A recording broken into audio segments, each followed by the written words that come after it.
Assalamualaikum warahmatullahi wabarakatuh. Pada siang ini Bapak akan menjelaskan materi baru tentang aliran Al-Asy'ari atau Al-Asy'ariyah. Nah, sebelum Bapak akan menjelaskan Al-Asy'ariyah, Bapak akan menjelaskan dulu. Poin pertamanya adalah sejarah munculnya Al-Asy'ari. Baiklah ya mahasiswa, dengarkan jangan sampai gagal paham. Oke, istilah Al-Asy'ari sering dikenal dengan sebutan ahli sunnah wal jamaah. Ahli sunnah wal jamaah kelihatannya timbul sebagai reaksi terhadap paham-paham golongan Mu'tazilah yang telah dijelaskan sebelumnya dan terhadap sikap mereka dalam menyiarkan ajaran-ajaran itu. Mulai dari usaha-usaha yang telah dijalankan untuk menyebarkan ajaran-ajaran itu. Di samping usaha-usaha yang dijalankan dalam menentang serangan musuh-musuh Islam.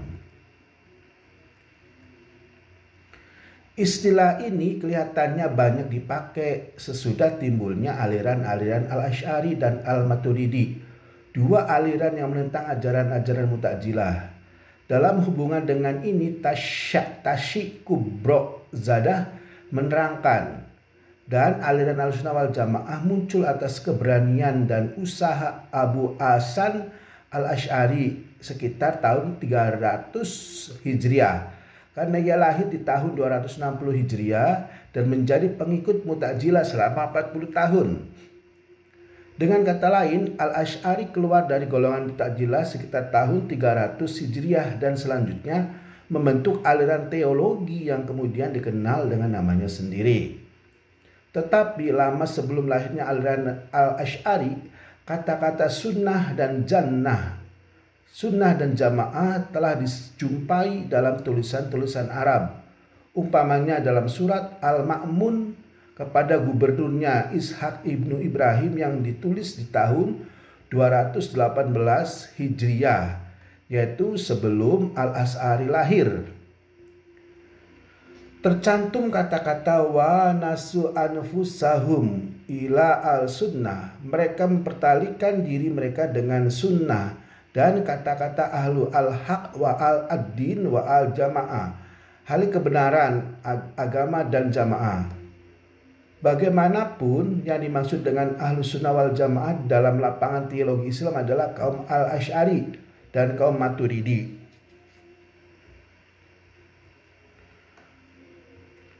Abu Hasan Ali ibn Ismail Asy'ari lahir di Basrah di tahun 873 Masehi dan wafat di Baghdad pada tahun 935 Masehi. Pada mulanya ia adalah murid Al-Jubai dan salah seorang terkemuka dalam golongan Mu'tazilah. Sehingga menurut Al-Husain ibnu Muhammad Al-Askari, Al-Jubai berani mempercayakan perdebatan dengan lawan kepadanya. Tetapi oleh sebab-sebab yang tidak begitu jelas, Al-Asy'ari sungguh pun telah puluhan tahun menganut paham Mu'tazilah, akhirnya meninggalkan ajaran Mu'tazilah tersebut.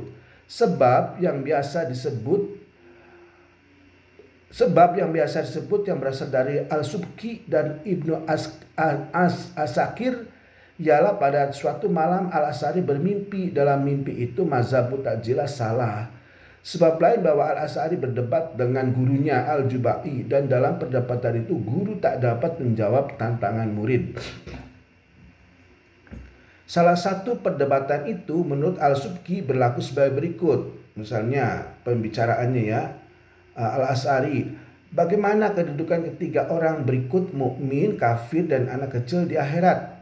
Nah, Al-Jubai menjawab, yang mukmin mendapat tingkat baik dalam surga, yang kafir masuk neraka, dan yang kecil terlepas dari bahaya neraka. Nah, komentar lagi Al-Asy'arinya, kalau yang kecil ingin memperoleh tempat yang lebih tinggi di surga, mungkinkah itu? Kata Al-Jubai, tidak. Yang mungkin mendapat tempat yang baik itu adalah karena kepatuhannya kepada Tuhan. Yang kecil belum mempunyai kepatuhan yang serupa itu. Nah, lalu Al-Asy'ari berkomentar lagi, kalau anak itu mengatakan kepada Tuhan, itu bukanlah salahku. Jika sekiranya engkau bolehkan aku terus hidup, aku akan mengerjakan perbuatan-perbuatan baik seperti yang dilakukan orang mukmin itu. Nah, Al-Jubai menjawab lagi, Allah akan menjawab, aku tahu jika engkau terus hidup engkau akan berbuat dosa dan oleh karena itu akan kena hukum. Maka untuk kepentinganmu aku cabut nyawamu sebelum engkau sampai kepada umur tanggung jawab. Nah, Al-Asy'ari menjawab lagi, sekiranya yang kafir mengatakan, engkau ketahui masa depanku sebagaimana engkau ketahui masa depannya, apa sebabnya engkau tidak jaga kepentinganku? Nah, di sini Al-Jubair terpaksa diam ya. Nah, terlepas dari soal sesuai atau tidak sesuainya urian-urian Al-Subki di atas dengan fakta sejarah, jelas kelihatan bahwa Al-Asy'ari sedang dalam keadaan ragu-ragu dan tidak merasa puas dengan aliran Mu'tazilah yang dianutnya selama ini. Kesimpulan ini diperkuat oleh riwayat yang mengatakan bahwa Al-Asy'ari mengasingkan diri di rumah selama 15 hari untuk memikirkan ajaran-ajaran Mu'tazilah. Sesudah itu ia keluar rumah pergi ke masjid untuk naik mimbar dan menyatakan, hadirin sekalian, saya selama ini mengasingkan diri untuk berpikir tentang keterangan-keterangan dan dalil-dalil yang diberikan masing-masing golongan. Dalil-dalil yang dimajukan dalam penelitian saya sama kuatnya, oleh karena itu saya meminta petunjuknya. Saya sekarang meninggalkan keyakinan-keyakinan lama dan menganut keyakinan-keyakinan baru yang saya tulis dalam buku-buku ini. Keyakinan-keyakinan lama saya lemparkan sebagaimana saya melemparkan baju ini. Di sini timbul soal apa yang sebenarnya menimbulkan perasaan syak dalam diri Al-Asy'ari yang kemudian mendorongnya untuk meninggalkan paham Mu'tazilah. Berbagai tafsiran yang diberikan untuk menjelaskan hal ini. Nah, menurut Ahmad Mahmud Subki, syak itu timbul karena Al-Asy'ari menganut mazhab Syafi'i yang berpendapat bahwa Al-Quran tidak diciptakan tetapi bersifat qadim, bahwa Tuhan dapat dilihat di akhirat nanti. Menurut Hammudah Ghurabah, ajaran-ajaran seperti yang diperoleh Al-Asy'ari dari Al-Jubai menimbulkan persoalan-persoalan yang tak mendapat penyelesaian yang memuaskan, umpamanya soal mukmin, kafir, dan anak kecil tersebut di atas. Dari kalangan kaum orientalis, MacDonald berpendapat bahwa darah Arab padang pasir yang mengalir dalam tubuh Al-Asy'ari yang mungkin membawanya kepada perubahan mazhab itu.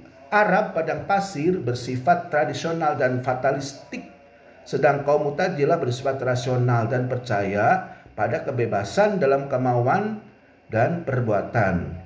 Spita menganggap bahwa Al-Asy'ari setelah mempelajari hadis melihat perbedaan yang terdapat antara ajaran-ajaran Mu'tazilah dan spirit Islam. Yang dimaksud Spita dengan spirit Islam kelihatannya ialah Islam sebagai digambarkan dalam hadis. Bagaimanapun, interpretasi seperti yang dimajukan di atas tidak dapat memberikan jawaban yang memuaskan. Pendapat-pendapat itu menimbulkan persoalan lain pula. Apa sebabnya sesudah puluhan tahun menganut paham Mu'tazilah, Al-Asy'ari baru merasakan hal-hal tersebut di atas dan kemudian menemukan mazhab? Tetapi bagaimanapun Al-Asy'ari meninggalkan paham Mu'tazilah seketika golongan ini sedang berada dalam fase kemunduran dan kelemahan setelah Mutawakkil membatalkan putusan Al-Ma'mun tentang penerimaan aliran Mu'tazilah sebagai mazhab negara.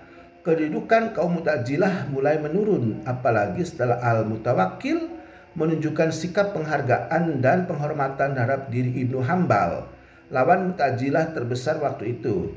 Sekarang keadaan menjadi terbalik.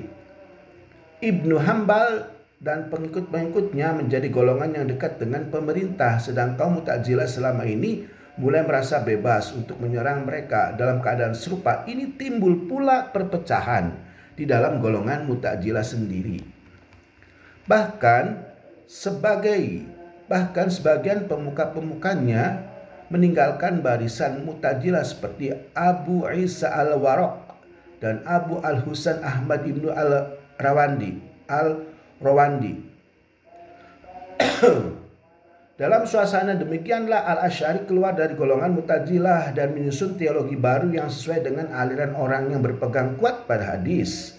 Di sini timbul pertanyaan, apakah tidak mungkin bahwa Al-Asy'ari meninggalkan paham Mu'tazilah tidak dapat diterima oleh umumnya umat Islam yang bersifat sederhana dalam pemikiran-pemikirannya. Dan pada waktu itu tidak ada aliran teologi lain yang teratur sebagai gantinya untuk menjadi pegangan mereka. Dengan lain kata, tidaklah mungkin bahwa Al-Asy'ari melihat bahaya bagi umat Islam kalau mereka ditinggalkan, tidak mempunyai pegangan teologi yang teratur. Rasanya hal inilah ditambah dengan perasaan sak tersebut di atas yang mendorong Al-Asy'ari untuk meninggalkan ajaran-ajaran Mu'tazilah dan membentuk teologi baru setelah puluhan tahun dia menjadi penganut setia aliran Mu'tazilah. Ajaran-ajaran Al-Asy'ari sendiri dapat diketahui dari buku-buku yang ditulisnya, terutama dari kitab Al-Lumma fi al-Arad ala Ahlul al-Zighar wal al-Bidah dan Al-Ibana an Usul Adyana, di samping buku-buku yang ditulis oleh para pengikutnya. Sebagai penentang Mu'tazilah, sudah barang tentu ia berpendapat bahwa Tuhan mempunyai sifat. Mustahil, kata Al-Asy'ari, Tuhan mengetahui dengan zatnya, karena dengan demikian zatnya adalah pengetahuan dan Tuhan sendiri adalah pengetahuan. Tuhan bukan pengetahuan dan pengetahuannya bukanlah zatnya. Demikian pula sifat-sifat seperti sifat hidup, berkuasa, mendengar dan melihat. Al-Quran berlainan pula dengan pendapat Al-Mu'tazilah. Bagi Al-Asy'ari tidaklah diciptakan, sebab kalau ia diciptakan maka sesuai dengan ayat An-Nahl ayat 16-40 yang berbunyi, innama fawaluna la lisha idza aradahu an nafululah kun fayakun. Jika kami menghendaki sesuatu, kami bersabda terjadilah, maka ia pun terjadi. Untuk penciptaan itu perlu kata kun. Untuk penciptaan itu perlu kata kun. Untuk penciptaan itu perlu kata kun. Dan untuk terciptanya kun perlu pula kata kun yang lain, begitulah seterusnya, sehingga terdapat rentetan kata-kata kun yang tak berkesudahan, dan ini tak mungkin. Oleh karena itu Al-Quran itu mungkin diciptakan. Tuhan dapat dilihat di akhirat, demikian pendapat Al-Asy'ari. Di antara alasan-alasan yang dikemukakannya ialah bahwa sifat-sifat yang akan membawa arti diciptakannya Tuhan.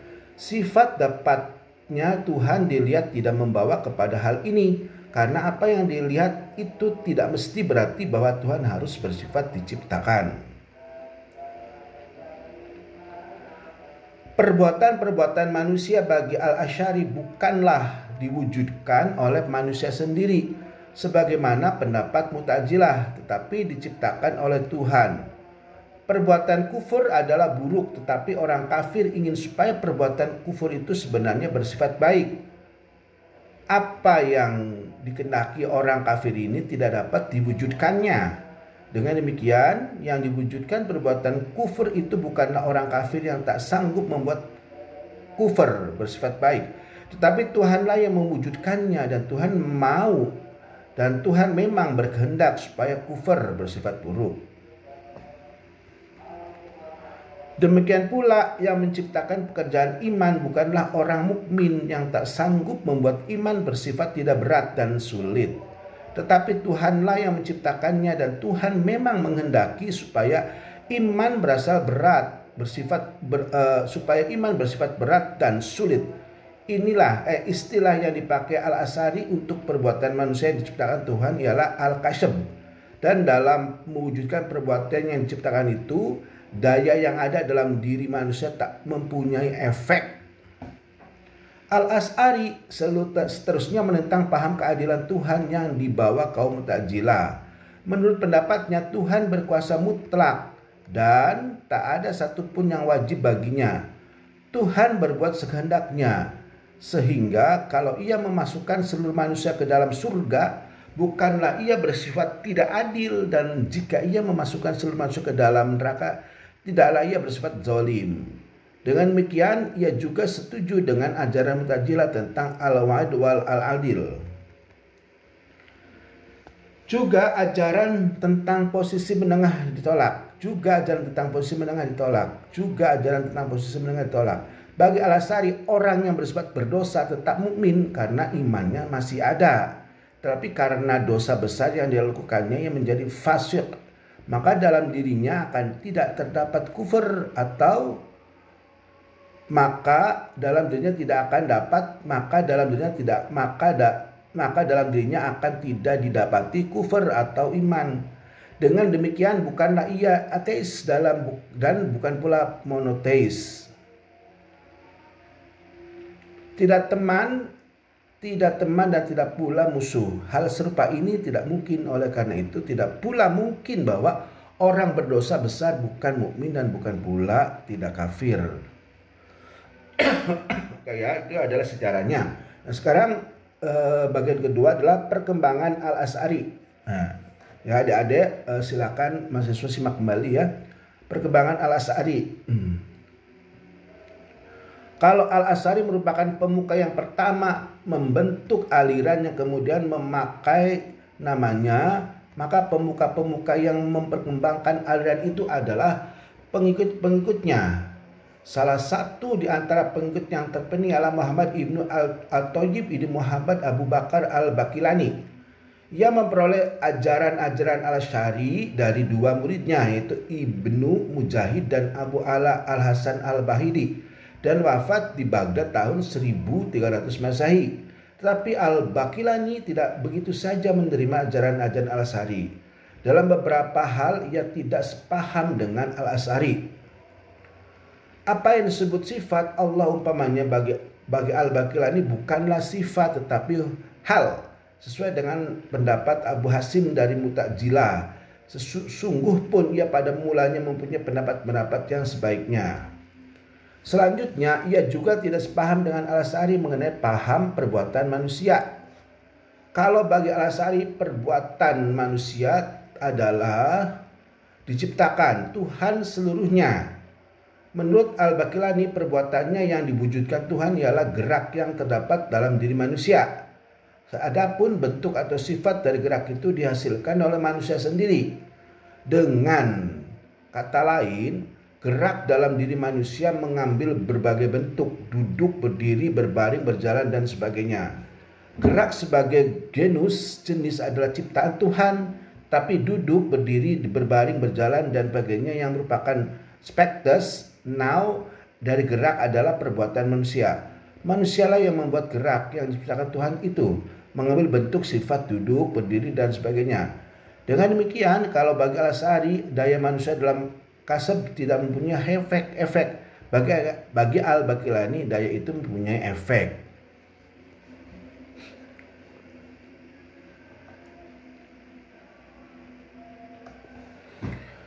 Salah satu pengikut Al-Asy'ari yang besar pula pengaruhnya ialah Abdul Al-Malik Al-Juwaini, yang juga terkenal dengan nama Imam Al-Haramain. Ia lahir di Khurasan tahun 419 Hijriah dan wafat di tahun 478 Hijriah. Sama dengan Al-Baqilani, Al-Juwaini juga tidak selamanya setuju dengan ajaran-ajaran yang ditinggalkan Al-Asy'ari. Mengenai antropomisme, umpamanya ia berpendapat bahwa Tuhan harus diartikan takwil kekuasaan Tuhan. Maka Tuhan demikian sebagai mata Tuhan diartikan sebagai penglihatan Tuhan, dan wajah Tuhan diartikan wujud Tuhan. Dan keadaan Tuhan duduk di atas tahta kerajaan diartikan Tuhan berkuasa dan maha tinggi. Mengenai soal perbuatan manusia, Al-Juwaini pergi lebih jauh dari Al-Baqilani. Daya yang ada pada manusia dalam pendapat Al-Juwaini juga mempunyai efek, tetapi efeknya serupa dengan efek yang terdapat antara sebab dan meta musabab. Wujud perbuatan tergantung pada daya yang ada pada manusia. Wujud daya ini tergantung pula pada sebab lain. Dan wujud sebab ini tergantung pada sebab lain lagi, dan demikianlah seterusnya. Sehingga sampai kepada sebab dan segala sebab yang yaitu Tuhan. Dengan demikian Al-Juwaini berada jauh dari paham Al-Asy'ari dalam hal ini dan dekat dengan pemahaman Mu'tazilah tentang causality, atau sebagai kata Ahmad Amin, kembali dengan melalui jalan berkelok-kelok kepada ajaran Mu'tazilah.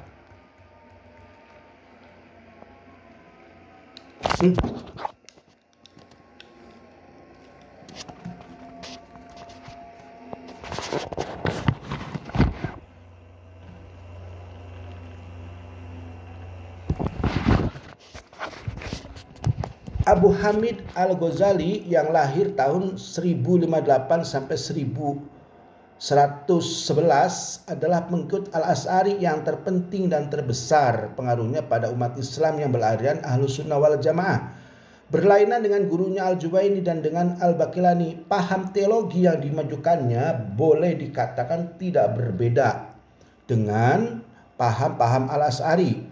Al-Ghazali seperti Al-Asy'ari tetap mengakui bahwa Tuhan mempunyai sifat-sifat qadim yang tidak identik dengan zat Tuhan dan mempunyai wujud di luar zat. Juga Al-Quran dalam pendapatnya bersifat qadim dan tidak diciptakan. Mengenai perbuatan manusia, ia juga berpendapat bahwa Tuhanlah yang menciptakan daya dan perbuatan. Daya-daya untuk berbuat yang terdapat dalam diri manusia lebih dekat menyerupai impotensi. Selanjutnya Al-Ghazali mempunyai paham yang sama dengan Al-Asy'ari tentang beatific vision, yaitu bahwa Tuhan dapat dilihat karena tiap-tiap yang mempunyai wujud dapat dilihat. Demikian pula penolakan terhadap paham keadilan yang ditimbulkan kaum Mu'tazilah. Tuhan tidak berkewajiban menjaga kemaslahatan al-asla wal asla manusia. Manusia tidak wajib memberi tidak memberi upah atau ganjaran terhadap manusia atas perbuatan-perbuatannya. Bahkan Tuhan boleh memberi beban yang tak dapat dipikul pada manusia. Bahkan Tuhan boleh memberikan beban yang tak dapat dipikul pada manusia. Bahkan Tuhan boleh memberi bahan yang tak dapat dipikul oleh manusia kepada manusia. Tuhan berkuasa mutlak dan tidak akan bertentangan dengan sifat-sifat ketuhanannya. Jika atas kehendaknya ia menghancurkan makhluknya atau memberi ampun kepada semua orang kafir dan menghukum semua orang mukmin. Atas pengaruh Al-Ghazali, aliran atau ajaran Al-Asy'ari yang serupa inilah yang meluas di kalangan Islam As-Sunnah wal Jamaah. Aliran Al-Asy'ari sungguh pun muncul di waktu aliran Mu'tazilah sedang dalam keadaan jatuh, tidak cepat meluas di dunia Islam. Bahkan pemuka-mukanya pernah mengalami tindasan dari pihak penguasa Islam.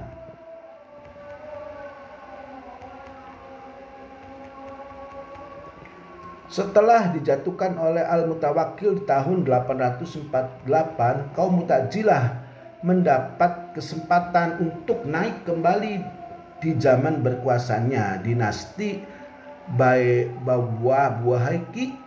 Buwayhi di Baghdad. Ahmad ibnu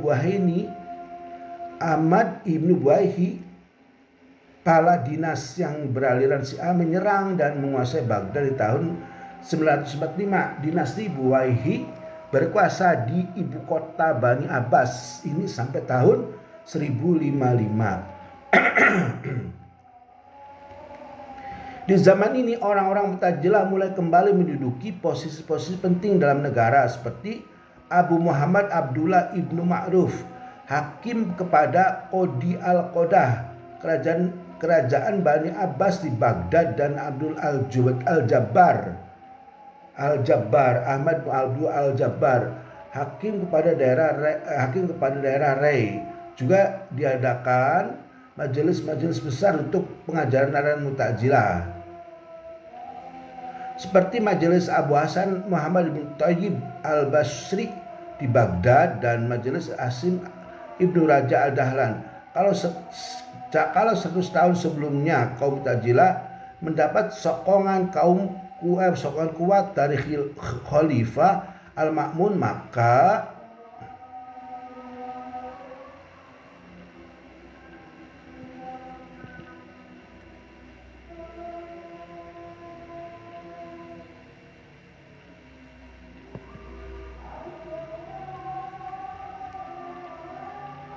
itu dulu ya.